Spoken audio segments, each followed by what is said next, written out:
So let's have a look at this. No, but is that with the Apocalypse Tannerite? Now?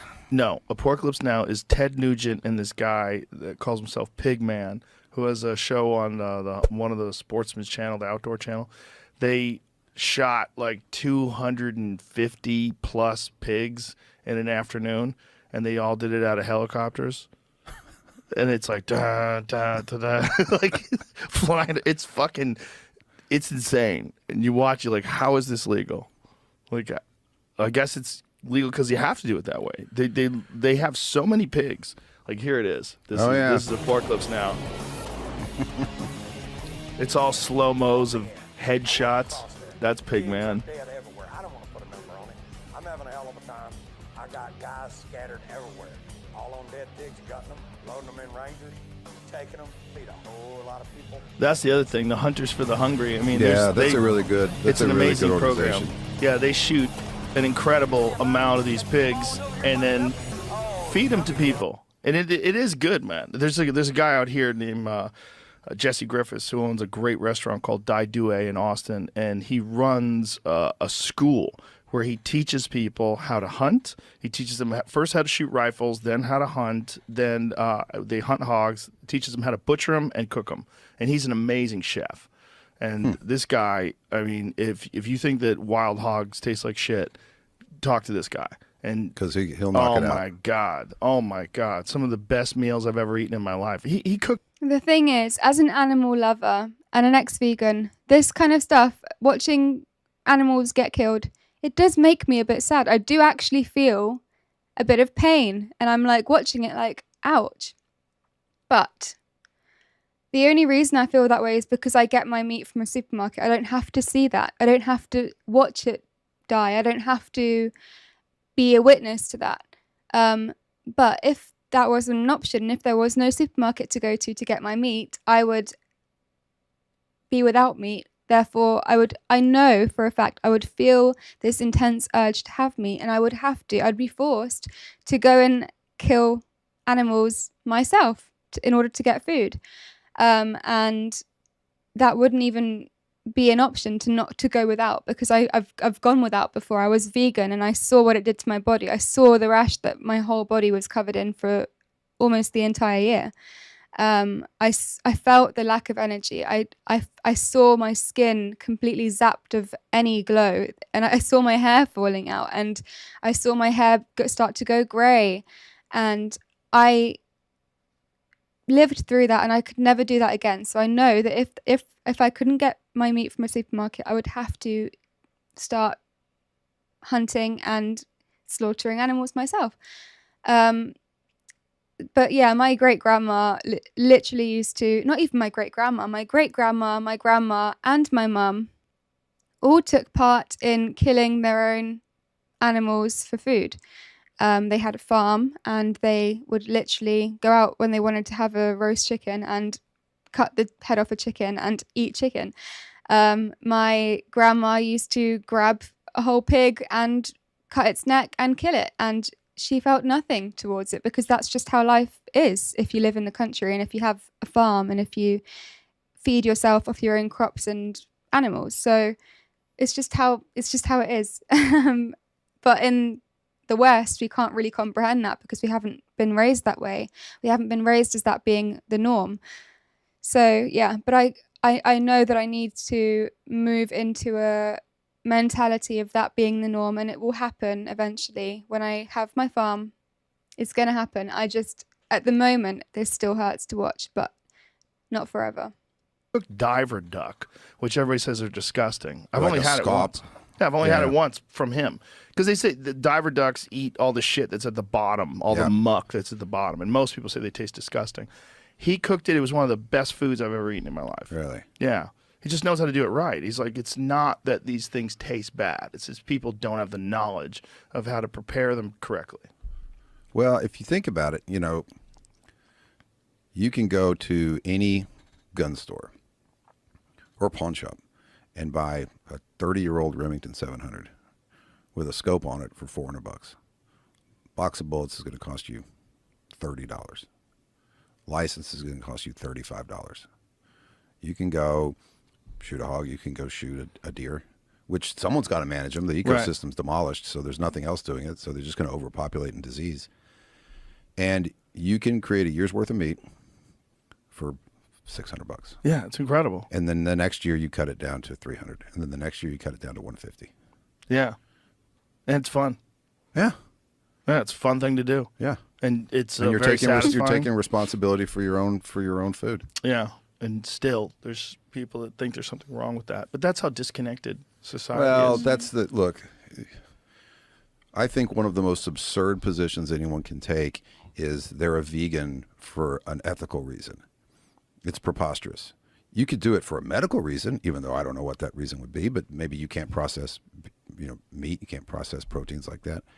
But to do it from an ethical reason is absurd. And the reason I say that is I have plowed a field. It is carnage. It is 12 feet of carnage. And every single plant that you eat is going to be tilled into the ground in some capacity. So you're going to kill everything when you plow that field. Famous conversation that Kevin Costner has in Yellowstone. That's why I wrote it. Yeah. Was people have to understand. You have to take ownership. That same thing, Ted Nugent has said this on this podcast.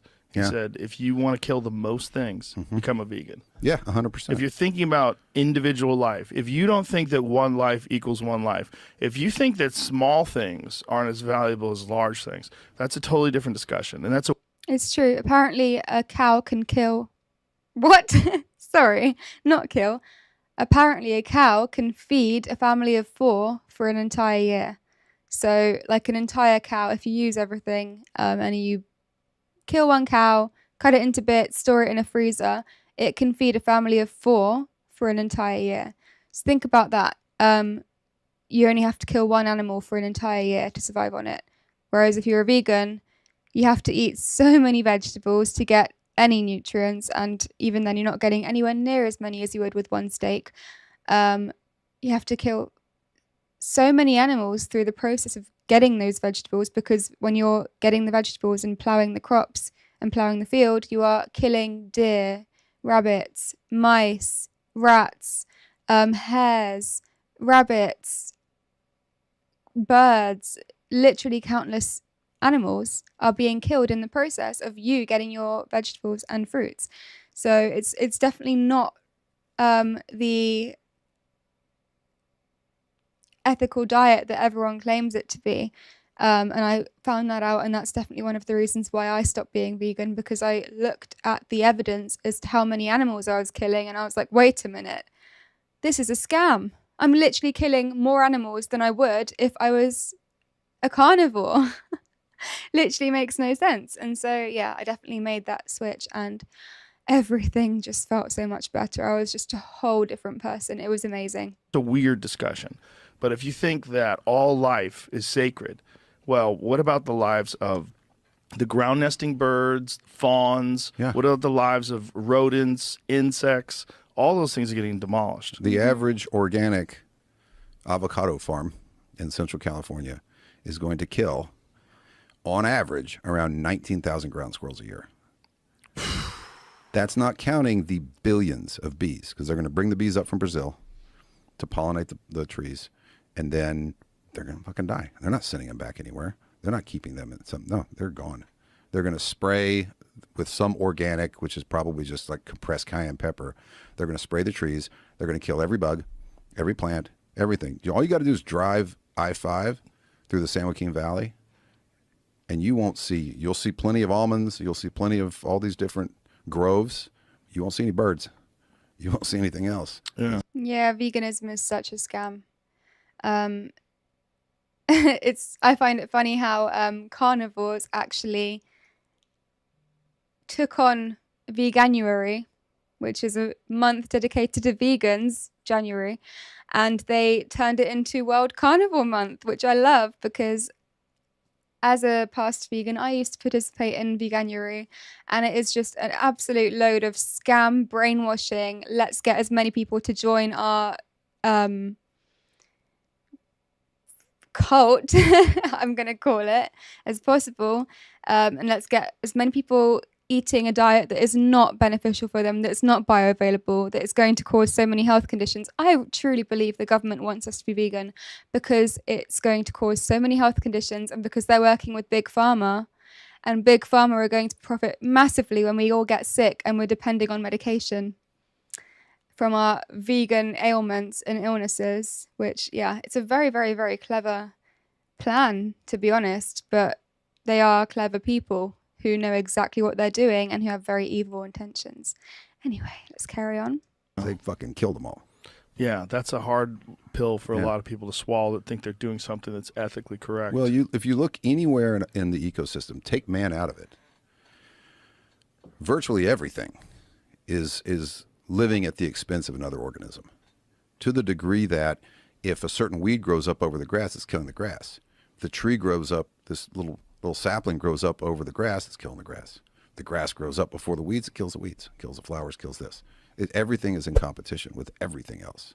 There is not a vegan fish. There's not a vegetarian fish. Every single fish, every frog, they're eating another organism to survive. Every one of them. Mm-hmm.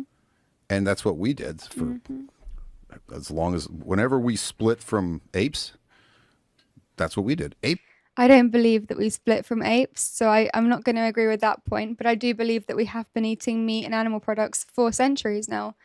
Literally since humans have existed, we've been eating meat. Even in the Bible, it says we've been given dominion over animals, and, you know, Jesus even ate animals, and he gave animals to people to, you know, he shared the 5 loaves and 2 fish, didn't he? That's fish, that's animals. So when I see a vegan who's a Christian, I'm just like, and they're like, oh, if you're a Christian, you have to be vegan because, you know, veganism is the cruelty-free way to live, and you're not killing any animals, and you're not killing any of God's creations. I look at them and I'm like, wait a minute, Jesus was literally the perfect example of a human being that we have to follow, and he ate meat, and he literally gave people meat to eat, and you're trying to sit here and act like you're above Jesus because you apparently know something that Jesus doesn't, the Son of God. It makes me laugh, I'm not going to lie. But yeah, let's see what people are saying. That's why I've got chickens. Yes, very, very, very good way of living. I definitely want chickens one day. I'm going to find a husband and get him to build me a chicken coop so that I can have chickens and have eggs every morning, fresh eggs that are organic, and I don't have to worry about what the chickens are eating and ingesting because I'll be feeding them natural organic food scraps. And yeah, oh my gosh, can't wait. You have the right idea, Teen News, you have the right idea.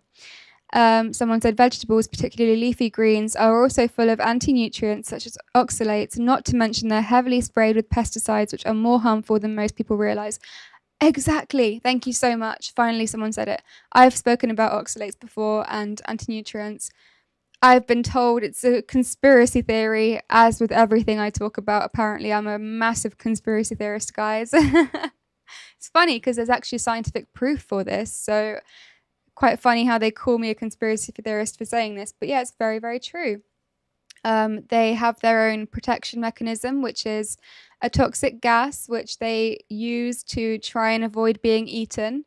So when you pull a plant out of the ground, it has a toxic gas inside it because that's like its defense mechanism, like how animals can fight.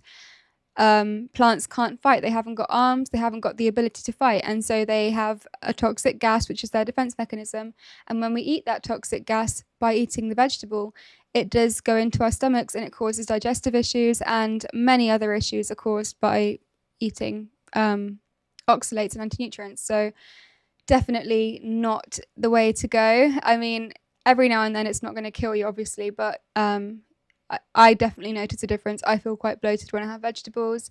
Fruits are okay for me because if you think about it, fruits are designed to be eaten because they have seeds, and so they want to be eaten in order to, you know, spread their seed. Whereas vegetables don't have seeds, and so there's no benefit of eating vegetables to them, so they want to protect themselves. Anyway, yes.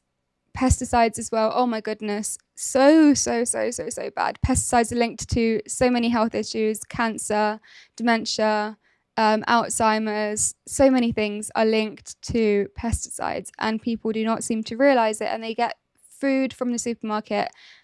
When I watch people get food from the supermarket and not wash it and just eat it straight away, I'm like, are you freaking kidding me? Like vegetables and fruits, they just take it out of the plastic packaging, not even organic, and they eat it. And I'm just like, are you not going to wash it? And they're like, no. Why would I wash it when I can just eat it? And I'm like, oh my gosh. And I don't know what to say. And I feel like I can't say anything, but I really, really want to be like, it has pesticides all over it. You might get cancer, blah, blah, blah. It's so funny. But yeah, I can't do it. Like if I get non-organic fruits and vegetables, even if it's organic, because to be honest, I don't trust it's organic nowadays. I think they could just put a sticker and pretend.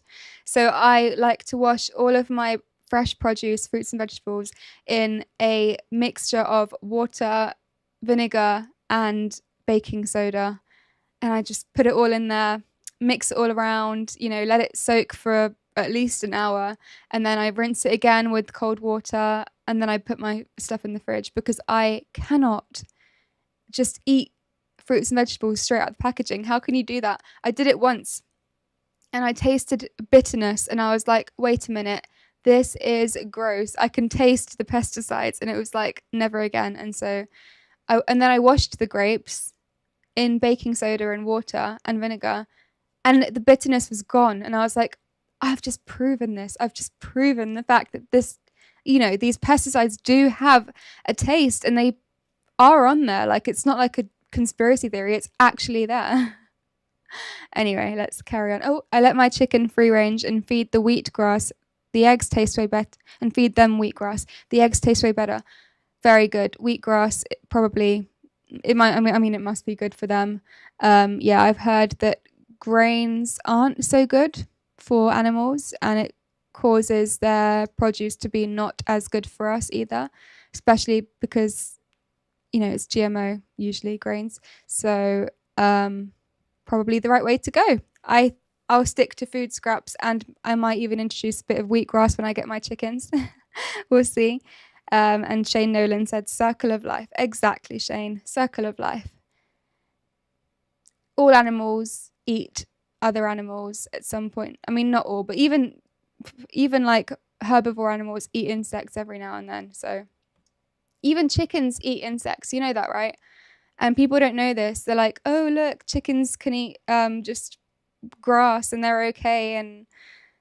But then I'm like, no, actually they eat insects. And they're like, oh, okay. So I don't think there is one animal that does not eat some form of other animal. Even gorillas have insects and sometimes small animals as well. So yeah, we definitely need meat, and we can't be the only animal that doesn't eat other animals. Doesn't make sense. Apes still do it. They talk about, they eat fruit. They eat fruit till they get a hold of those little freaking panzer monkeys. Yeah. And then they go to Did town. you hear that? That's what I was just talking about. We split from apes. That's what we did. Apes still do it. They talk about, they eat fruit. They eat fruit till they get a hold of those little freaking panzer monkeys. Yeah. And then they go to town, those chimpanzees. They didn't even know about that until that David Attenborough Exactly. Chimps eat other monkeys as well. So documentary. Yeah. You ever see that one? Yeah. They're eating Dude, they go to war. If you ever wonder where our violent streak comes from, watch chimpanzees. Yeah. Have you seen Chimp Nation? No. That's another great Netflix series. Yeah. Fuck. Incredible. They kill each other. And I asked the guy, I go, how often do they kill monkeys? He goes, we really didn't show how many times they killed monkeys because they do it so often. Oh, yeah. I mean, it's literally their preferred food. Yeah. They're going to eat the leaves and the fruits and everything until they need that protein. Yeah, they eat the fruit because it's easy. Yeah. But if they can find monkeys, they go after monkeys. Yeah. And they eat them alive. They just start chewing on them. There's a video of this monkey's like screaming while this chimp is eating him from the hips down. Just you see his little face, and it just looks so much like us to watch him just get eaten alive by a chimp who also looks a lot like us. Is just so fucked. Yeah. That's the real nature. That's not vegan nature. That's not this bullshit utopian artificial paradise that people have created in their mind that they're doing if they're eating vegan. It's just not true. Unless you're growing all of your own food in your yard, unless you have a contained environment where you're composting and using mulch and you're making sure that everything that you grow, you're picking it yourself, you're just fencing it off to keep squirrels from eating it. If that's not the case, you're involved in murder. But even then, you don't think you're going to have what happens when the grasshoppers come. Right. And they'll get through that fence. Oh, yeah. And they'll So then devastate what? your crops. You're going to have to kill the grasshoppers. You're going to kill the grasshoppers, and then what are you going to do when the squirrel gets in? You can't fence off your trees.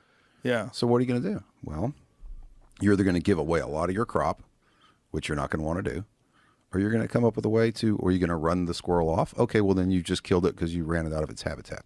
So it just dies a slower death. Wow. Very informative.